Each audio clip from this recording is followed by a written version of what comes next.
Hello my loves, it's Kasha Plannerista 101. Today is going to be a slightly different video. I am sharing with you how I make stickers. So I have downloaded the images that I purchased from Etsy. No, I do not draw my own stuff. I'm pretty horrible at drawing. So I'm gonna go ahead and show you how I do this. So if this is your first time in my channel, welcome. If you already have been here, welcome back. I hope this is helpful. So I have a Cricut and I use my Cricut to make stickers. As you saw, I unzipped the folder. So once you have the images that you want to turn into a sticker, you will go into the Pixier.com and you will go ahead and add an image that you want to create, and then you go into filter and you add a outline, and any kind of little things that are still open that you see, you need to go ahead and put white paint in there to make sure that it doesn't cut, because Cricut will cut anything that it recognizes as open space. So then you're going to go ahead and save it.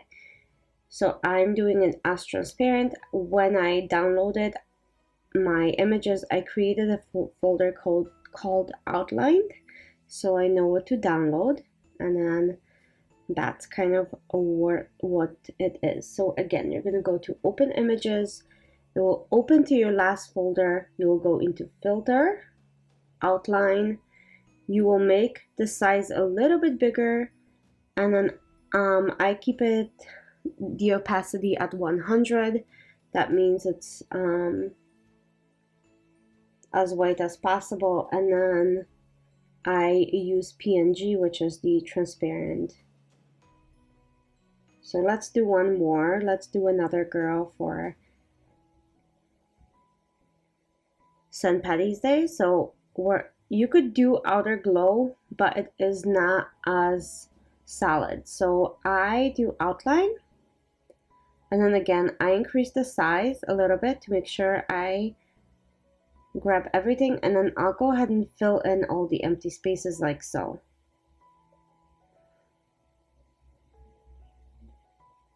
And that makes sure that the Cricut doesn't cut a million little dots.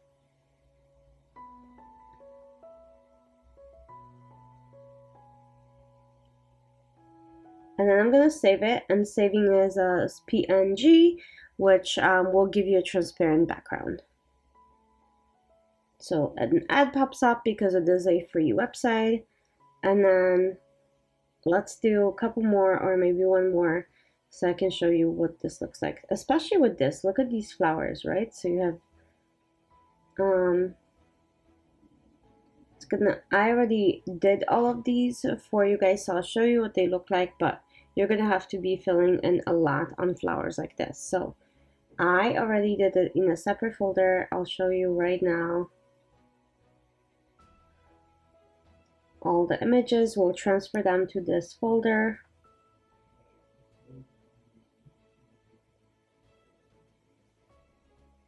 So they're already in Cricut. I uploaded them so it'll be faster. I'll show you how to upload into Cricut Design Space in just 1 second. So I'm just going to take all of these and transfer them. There we go. So I'm going to move them.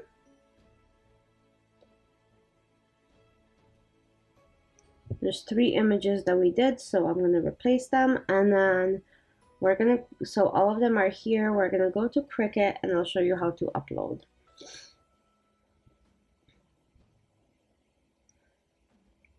So that's my Cricut. I'm going to go ahead and go to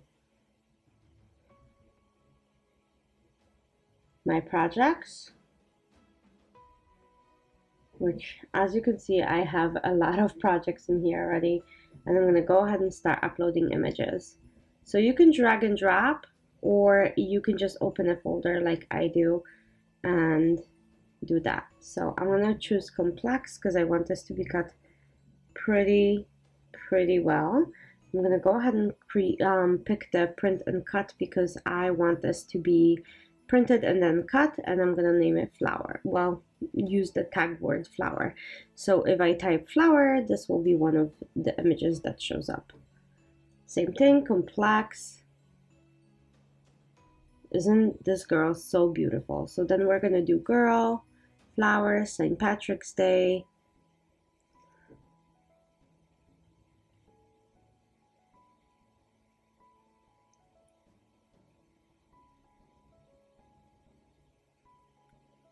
Okay, and then we're gonna click upload. There we go. So I already uploaded these images before to show you guys. So they're in my uploads. I have a lot of uploads in here, which is nice because it doesn't sit on my PC. It actually sits on a cloud in the Cricut. So I'm gonna go ahead and pick all of the ones that we did and plus some more, because like I said, I'm also picking the ones without the white background to kind of show you the difference. And if you want to go ahead and do some images that are together, you probably want to pick the ones without the white outline, and I'll show you why in a second. So this takes a moment to upload because there's so many images, and that's quite normal. So as you can see, it's working. And then once you have all of the images, it will show up on that white mat. They'll also show up on the list next to it where it says layers. So all of them show up just like this. So and you can move all of them. So I'm gonna go ahead and take all of them at once and shrink them down because I am not doing this big of a image. Okay, and then I go and hide all of the individual items so I can work one by one.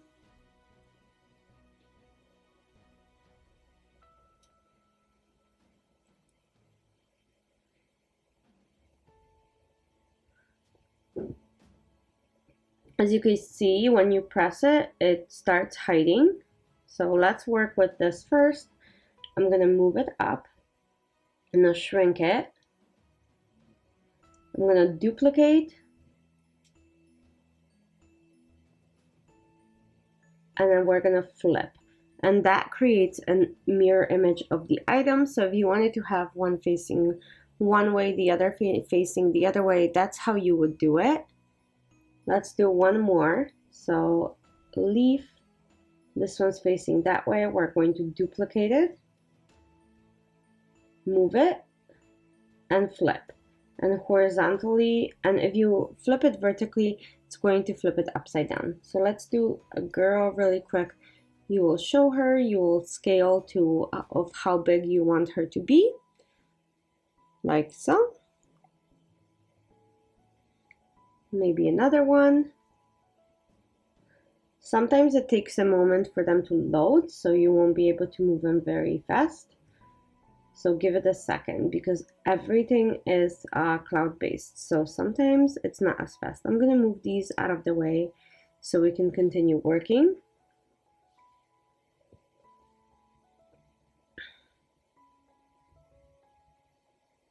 But as you can see, that's kind of fun, right? So you can scale them, and then it gives you a measurement of how big it is. So if you're doing it for a planner like I do, you can kind of figure out how big your pages are and how big you want this. So with this, as you can see, it has no white outline, and I did this on purpose. I will show you how to make your own like multi-item bouquet. So I'm gonna go ahead and grab some of these beautiful clovers. I'm gonna move her down. So I'm gonna go ahead and grab a few of those clovers. I'll go ahead and move them, scale them down to match the flower. I'll go ahead and duplicate, and then I'm gonna go ahead and start adjusting them. You can rotate by that little arrow, like so, the curved arrow. So we're gonna go ahead and move it, rotate it and move it. So then I'm gonna go ahead and start moving them back. So send to back.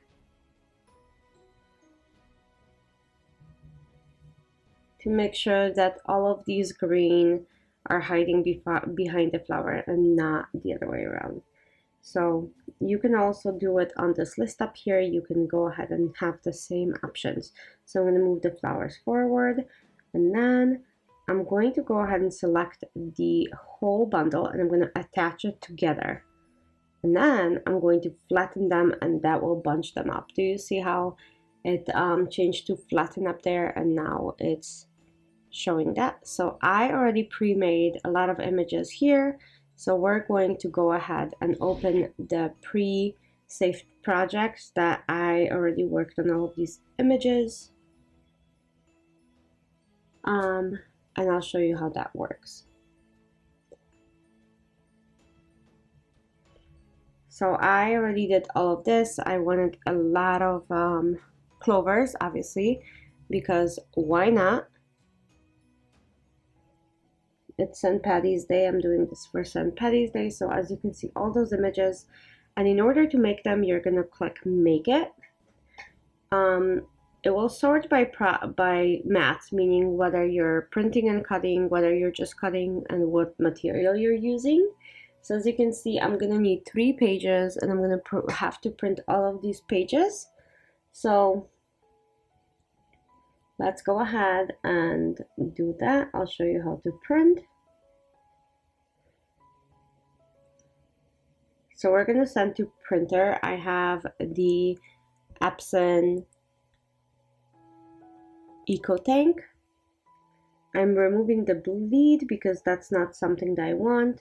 I'm going to find my machine first. And then I'm going to go ahead and send to the printer. This is where you set the material. So I'm going to go ahead and adjust to paper.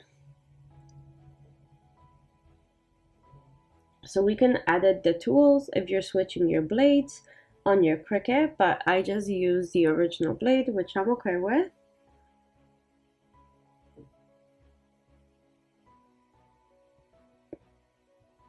Okay.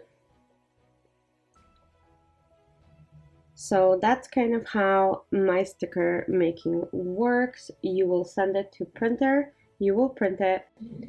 Okay, so let's go ahead and print it together. As you can see, my Epson is printing. It says on the little window printing. The stickers are coming out. I am using a regular white paper sticker paper. I could do it on clear as well. With clear, I will have to wait like a minute or two for it to dry. With paper, it is dry immediately, so I'll grab it. I will put it down on my blue Cricut mat, which is light grip, and make sure it is installed, and I will feed it into my Cricut, and it will start. I'll press the start, and it will go ahead and start scanning and then cutting.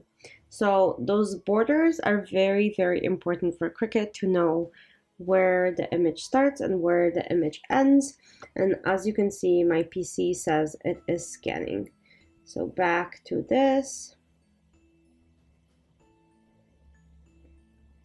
And then it is starting to cut my images, and that's pretty much all that it does. It just cuts where it's indicated. As you can see, it's going very detailed around the images, which is lovely. And then when you're done with this page, you go ahead and print the next one, install it, and cut it again. So that's how I make stickers for my own use. And I really hope that this was helpful for you guys if you want to make your own stickers. I've been making mine for quite a while now. I've had Cricut for about 2 years, so I use a mixture of my own and Happy Planner. For the first year, I was very intimidated by Cricut, but now I've made so many projects and so many stickers. It really makes me happy. Look how fun these stickers are. I'm gonna glue a couple onto my sticker book, which is kind of a graveyard for my stickers. I have like one or two left on the page, that's where they go. But this is what I meant without the outline. Do you see how it's like all ripped and stuff? A lot of times it will just fall apart. So that's why I do the outline. That's why the outline is so important. Most of the images that you will buy on Etsy, or if you draw anything by yourself, will not come with the outline. So that's a very crucial step in my sticker making. Thanks for joining me. I hope you guys had fun, and let me know what you guys think about this video. Thanks for spending some time with me today. Bye!